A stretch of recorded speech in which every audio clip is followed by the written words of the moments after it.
Reciban un cordial saludo. Esto es Sus Sin Voce. El tema que abordaremos el día de ahora será el contrato de compraventa, el cual se encuentra regulado desde el artículo 1597 hasta el artículo 1686 del Código Civil. Empecemos.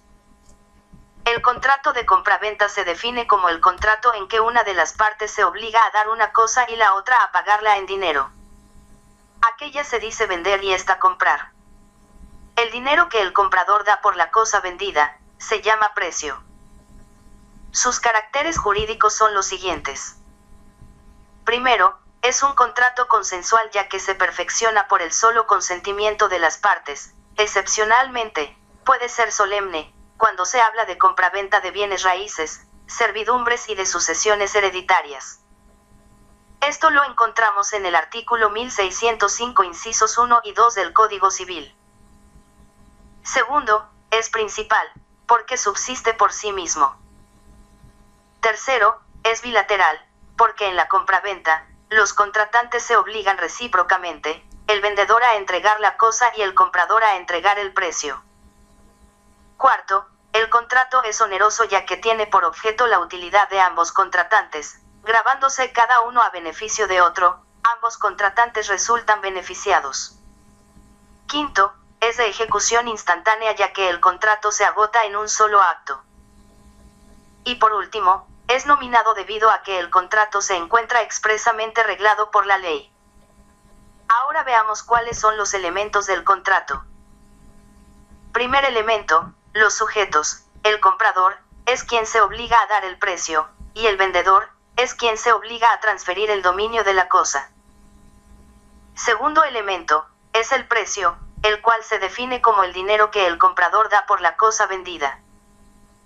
Este requiere de ciertos requisitos. Primero, debe ser real. Segundo, debe consistir en dinero o sus equivalentes. Tercero, debe ser determinado.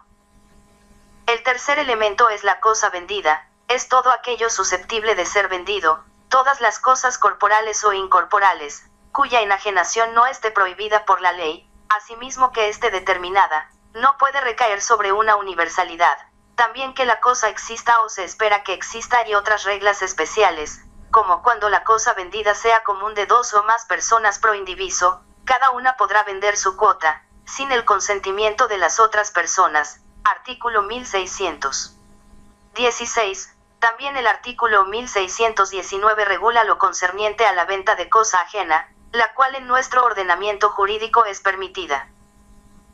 Seguidamente tenemos los requisitos de existencia y de validez del contrato de compraventa. Primero tenemos la capacidad.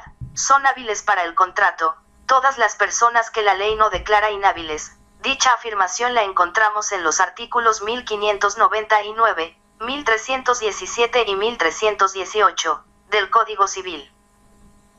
Asimismo, este tipo de contrato tiene una serie de incapacidades especiales. Por ejemplo, con base al artículo 1600 es nulo el contrato de venta entre el padre o madre y el hijo que está bajo la autoridad parental del uno o de la otra, entre otros. Seguidamente, para la celebración del contrato debe haber consentimiento, y este consentimiento debe estar libre de vicios, ya sea por error, fuerza o dolo. Asimismo, en cuanto al objeto, este se constituye por la generación de obligaciones. La obligación del comprador es entregar el precio, y la obligación del vendedor entregar la cosa vendida. Por supuesto, el objeto debe ser lícito. Y finalmente, la causa del comprador es obtener la cosa vendida, y la causa del vendedor es recibir el precio. De igual forma debe haber una causa lícita. Ahora veamos lo relacionado a las obligaciones principales que surgen para las partes en el contrato de compraventa.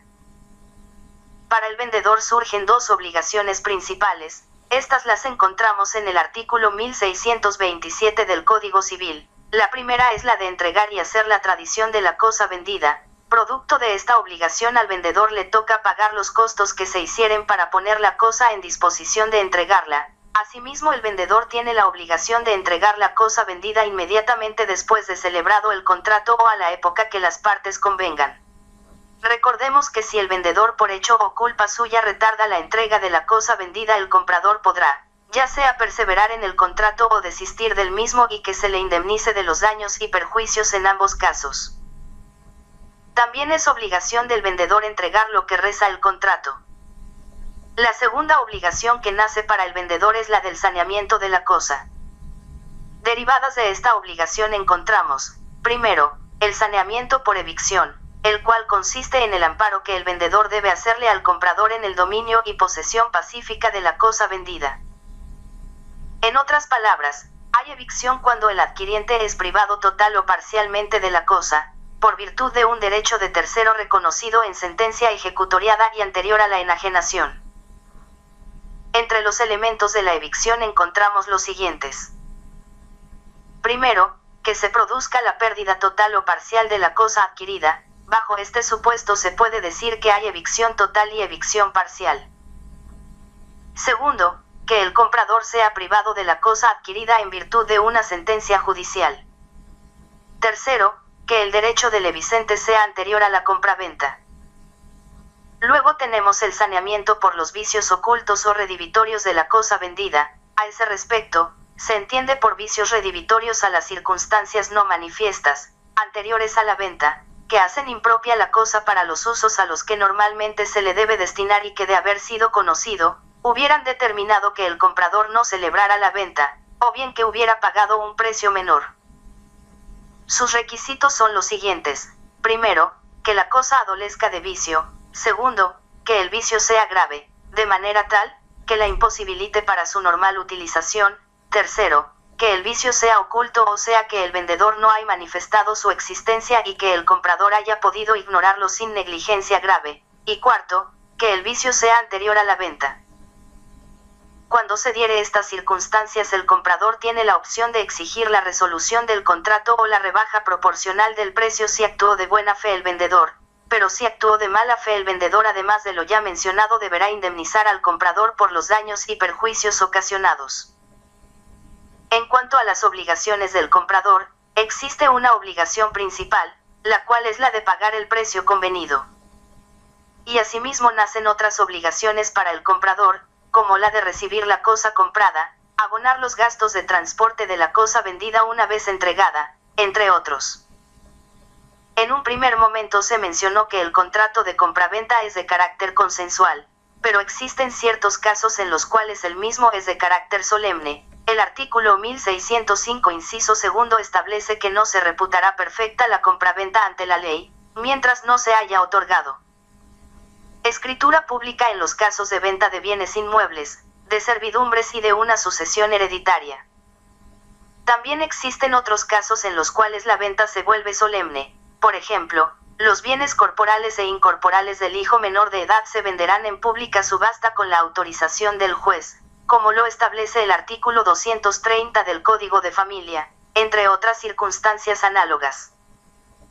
Un punto especial que regula el artículo 1598 del Código Civil, es cuando el precio se paga parte en dinero y parte en otra cosa. La regla general es que sea dinero, pero cuando se paga también con otra cosa, si la cosa vale más que el dinero se entenderá que es un contrato de permuta, pero si el dinero es mayor o igual que la cosa estaremos frente a un contrato de compraventa. Finalmente, hago referencia a los diferentes pactos accesorios que pueden incluirse en el contrato de compraventa. Primero tenemos el pacto de retroventa, regulado en el artículo 1679 del Código Civil. En este pacto el vendedor se reserva la facultad de recobrar la cosa vendida, reembolsando al comprador la cantidad determinada que se estipulare. El tiempo de duración de la mencionada facultad no puede exceder de 4 años. Este tipo de pactos se consagran como una condición resolutoria ordinaria y potestativa.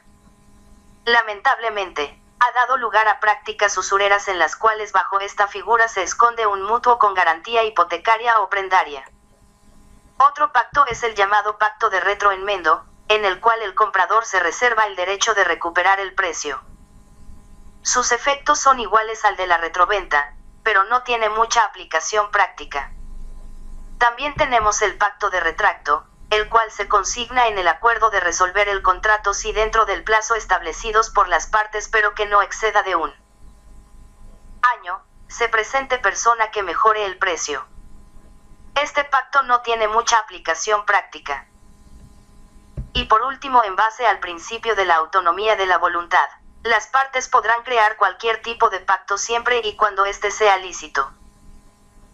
No está de más mencionar que la figura de la lesión enorme no opera como causa de ponerle fin a un contrato, en el cual se manifiesta que debe existir un equilibrio entre el precio y el valor de la cosa, o sea que el precio debe ser justo al valor de la cosa vendida. Ya el artículo 1686 niega cualquier posibilidad de usarlo como causa para ponerle fin al contrato. Así terminamos con esta breve explicación respecto del contrato de compraventa. Recuerda que si tienes preguntas respecto al tema no dudes en escribirnos y con gusto te las solventaremos. Espero sea de mucha utilidad para todos los estudiosos del derecho. Esto ha sido Us in Voce y nos escuchamos a la próxima.